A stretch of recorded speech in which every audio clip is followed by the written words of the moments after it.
Hi guys, Kaiser here, and welcome back to the Lord of the Rings, the Battle for Middle-earth 2, the Age of the Ring mod.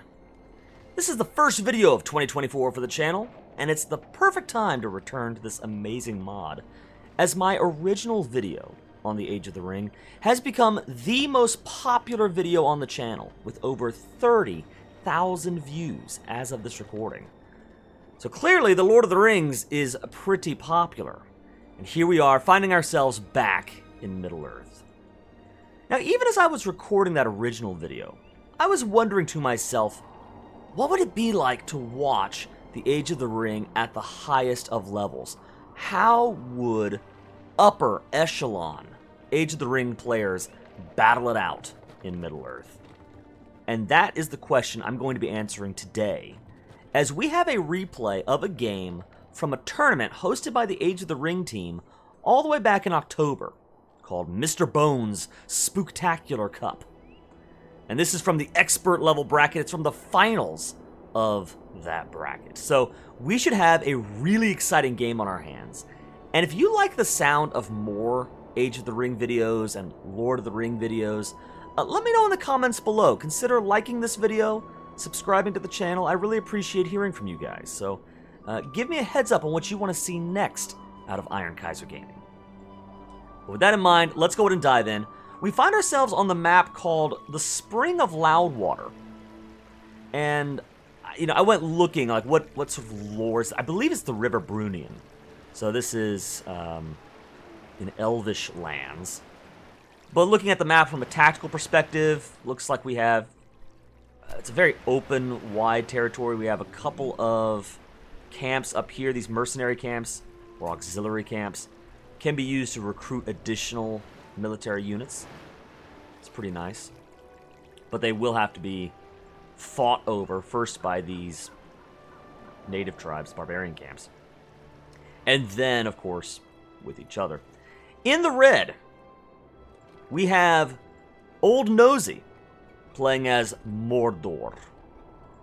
And in the blue, we have Brumby playing as Gondor. This should be a very interesting matchup. One thing to know about the Battle for Middle-earth 2, it's a very kinetic game. This is a game where you get military out very quickly, and the fighting starts almost right away. And we see some orc warriors moving out here, and I think more scouting than anything, trying to figure out what his opponent is doing. I would expect that Brumby will win this pretty handily. Between the Lambadon Clansmen, which are your Tier 1 military swordsman units, and they're also supported by a ring of Linhir Spearmen. Right, these two guys together knock out the Mordor orcs pretty easily. If you know anything about the Lord of the Rings, you know that Mordor is the kind of civilization that is going to rely on quantity over quality, getting out hordes of orcs to swarm the battlefield. That's what I would expect to see out of Mordor. And as we do see, one unit of orcs is down, but we already have another one on the farms. Two more moving in down the middle lane here. And then up here at the top, another group. No way is that. That's not. That's a mountain troll. But is that actually... Dang, look at that. Sure enough. He's got out a troll cage as well. I was going to say, Mordor, they mostly rely on quantity, but you also have things like trolls. You have some powerful heroes in the Nazgul. You have options to bring some heft into your army. Right? Gondor is a civilization that is much more quality-oriented. I would consider them a very strong generalist civilization. If you were wanting to learn the Battle for Middle-earth 2 or the Age of the Ring mod, and you downloaded the game and you wanted to try them out, I would say Gondor is the perfect civ to learn on, because I think they're very good all-around civ. Not a bad civ by any means, but I don't think they're as complex as maybe some of the others in the mod. And look at this, we have fighting, even as we have fighting in the north, we also have fighting here in the south. I would expect Gondor to win this, but I don't know if they'll be able to take on the second wave of orcs moving in with another troll supporting. I'm kind of noticing a theme here. 3 goblins and a troll. It's a pretty strong combo. Up in the north here, we have more goblins, kind of defending their base against an attack by Gondor. The slave farm. Almost going down, or about halfway down, but not quite. Saved by the orcs. Oh, meanwhile though, the barbarian troll, like the I call him a barbarian troll. He's not aligned with either player. He's just guarding his own territory. Grumpy, or not Grumpy, Old Nosy, built a little too far north into the range of that troll, and he decided he didn't want that. Back down south. Goblins and trolls, goblins and trolls. Okay, here we see a mass of Gondorian units. That's pretty good. They should win this fight, although Gondor's lost a farm already.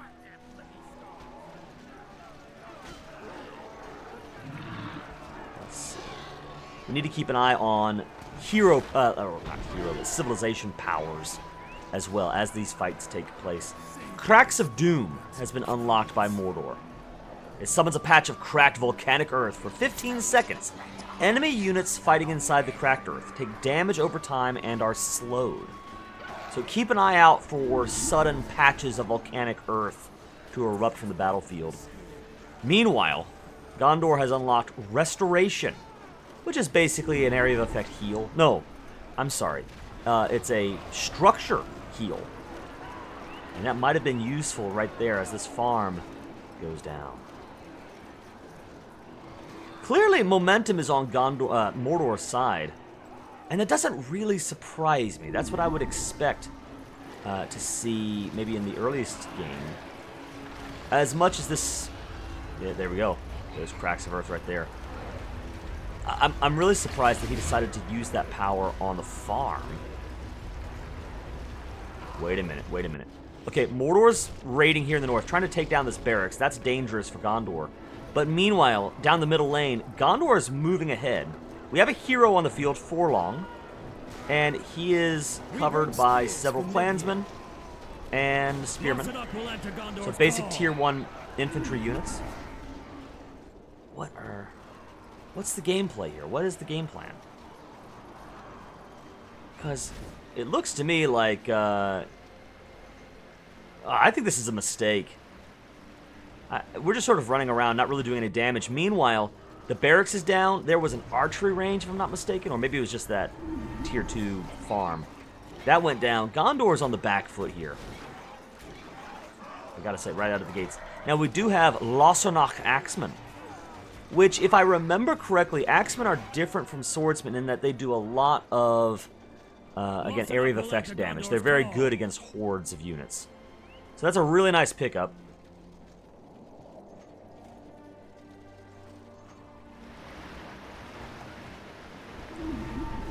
I may be mistaken on that, and I'm trusting that if I am wrong about how the Axemen work, somebody in the comments will correct me. So put an eye down there for what I may miss or get wrong. We've got a couple of Gondorian troops here trying to put pressure back on Mordor. And here we go, more clansmen. Oh, tier 3 mountain troll. Look at, let's flip over to Mordor's point of view. Look at that army. Now again, most of them are goblins, so they are weaker than your average infantry. They're supposed to be a horde civilization. But my goodness. If we take a look at, you know, the situation right now. You know how in Age of Empires 2, I'm looking at the idle TC time? There's kind of a number that I use to help out, figure out who may be winning a fight, or the Vil counts. The number that I use in the Age of the Ring is the command points. I'm looking at the population limit. We see here that Gondor has 300 population on the field. Well, getting closer to 250 now. And 575 is the max pop. And because your population limit grows with your economic buildings, that also gives us a sense of how strong the economy is. As we see this massive fight breaking out here, Gondor has spawned the Garden of Ithilien, which claims this territory of land. It gives allied units way more damage. They become immune to fear. So it's a really good place for Gondor to fight. Mordor responds with, of course, the Cracks of Doom. Both players losing a lot of units, but here's another wave coming in from Mordor. Meanwhile, Mordor has 487 population points in use right now, and 850 is the max pop. So not only does that mean that Mordor can field a larger army right now, because they have more economic buildings on the field, but also their economy is stronger. Lossenock will enter Gondor's call. They're getting more bang for the buck. More Lossenock axemen coming out.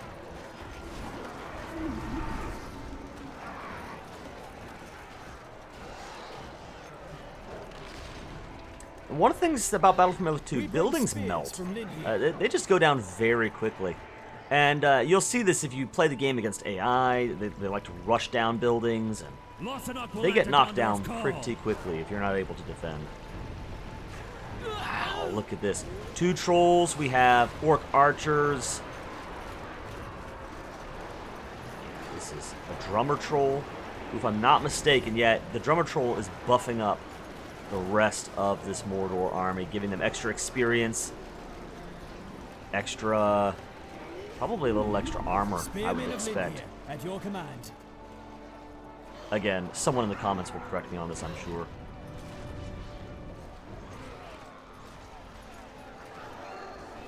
But, you know, you can tell, I probably don't have to spell this one out, you can just look at the battlefield and see, Mordor has had the initiative this whole game. I think they're playing very well to the civilization's strengths. Gondor's been on the back foot, constantly losing farms, losing structures, and having to rebuild, while Mordor has not lost anything. You know, Gondor's tried. Grumby has raided several times, but those raids have just not gotten any real damage in on Mordor, while Mordor has been able to just slowly whittle away at Gondor's base. Yeah, you lose orcs in the process, but hey, that's what they're there for, right?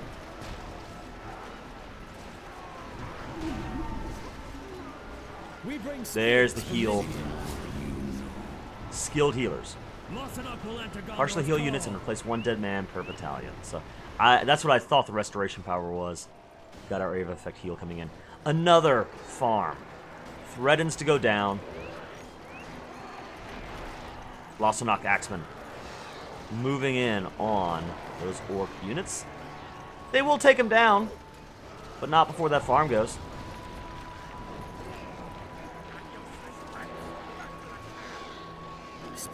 Yeah, I can't help but think at this point that Grumby is on the back foot. And wait a minute, do we have... No, that's just a troll. I was worried for a second we might have had an enemy Mordor hero on the field. Oh, yeah, we do. Here we go. Gorbag. He's a piece of work. Let's take a look at him and his powers. Fierce rivalry. When near Shagrat, Gorbag slowly takes damage over time. Okay, so you probably want to pick either or at least split them up. Don't put them right beside each other. Orcish Cunning. Grows in power as Gorbag levels. At rank 1, Gorbag's ranged avoidance is increased. Rank 3, he's able to stealth, and at rank 5, which is what he's at, 25% more damage for 30 seconds plus prior effects. I'm gonna leave you to read the rest for now, because we got a fight going on. These are mostly tier 1 units. If you take a look at Mordor, they have a handful of tier 2 units. We've got tier 3 orc archers in the back. I would say that XP is probably not as important for Mordor. Oh, look at that. The Lossenock axemen coming in from the back, flanking the orcs. And that's a solid win. That's a solid win for Gondor. We actually have Denethor on the field. That is not something you would expect, but desperate times call for desperate measures, and the steward himself is on the battlefield. Let's look at what he does real quick.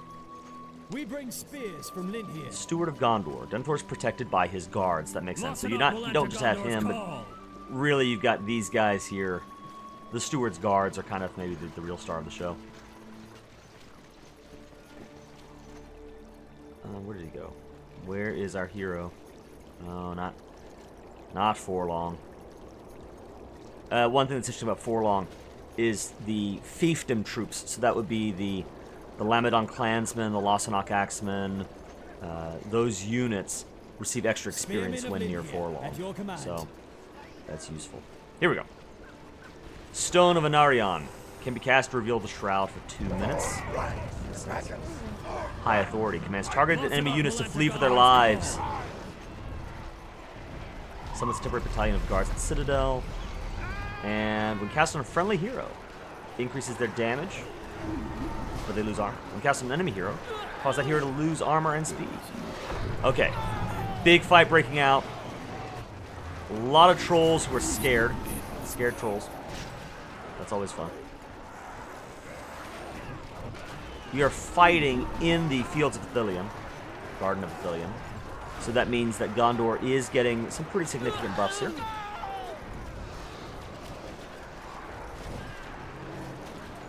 I think Gondor wins this fight. I see more units for Gondor, if I'm not mistaken.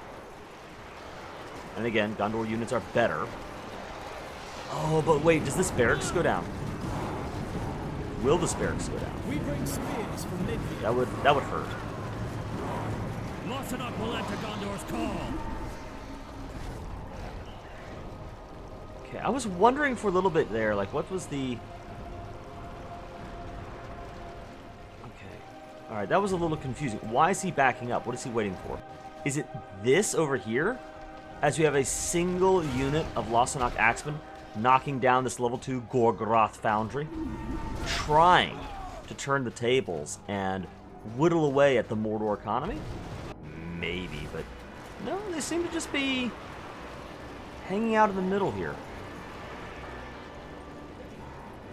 Undoubtedly, I mean, I was talking about in that fight, it looked to me like Gondor had even numbers or better than even numbers, but on the map overall, you have to give it to Mordor, just from a numbers point of view.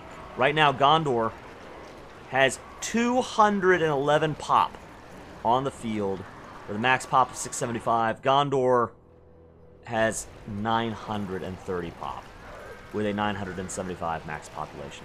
If that does not tell the whole story, I don't know what does. At this point, there's no way.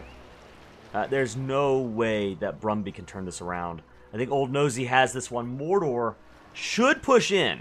One great final siege. One last battle. But I don't see how on earth that you can actually withstand that kind of dark, insidious power. Unless Frodo somewhere throws a ring into the fire. But that's not going to happen in this game. So, yeah.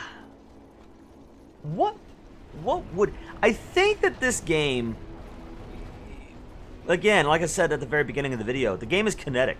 The fighting takes place right away. And I think that Old Nosy just did a better job of having the fight on Gondor's side of the battlefield. And was just able to do a lot more damage. Gondor kind of... Oh, that's what. That right there is why he was waiting. Grond is on the field. And, oh, that should be fun. Yeah, the orcs are whittling away these Lossarnoch axemen. They're going to go down. But yeah, I think that Gondor's economy was never able to really get going. It was constantly under harassment. Oh, look at it. Watch this. The troll doing a little bit of work, but... Whoop! Boom! Ouch. Am I hearing Gandalf? Yeah, there's Gandalf right there. Okay, that's pretty cool. The Wizard Blast. He'll do what he can, but no. It's not enough. Yeah, see, we've got here, both barracks have gone down. At this point, even if we were to delete the entirety of Mordor's army, just from an economic point of view, the infrastructure is there for Mordor. Gondor would be stuck at you know, ground zero. Boom. There it is. Old Nosy wins this fight against his Gondor opponent. Now, if you would like to see the rest of that tournament, and you want to see who ended up winning the whole of that Mr. Bones Spooktacular Cup, I'll have that link in the description below. And you can check out the Age of the Ring mods YouTube page, is where that's hosted. You can watch that if you want to see more Age of the Ring action. But if you'd like to see more from me, let me know in the comments below. Let me know if you want to see more Lord of the Rings, or anything else for that matter. For now, guys, this is the Iron Kaiser. I hope you enjoyed the video. I'm signing off. Have a great one out there.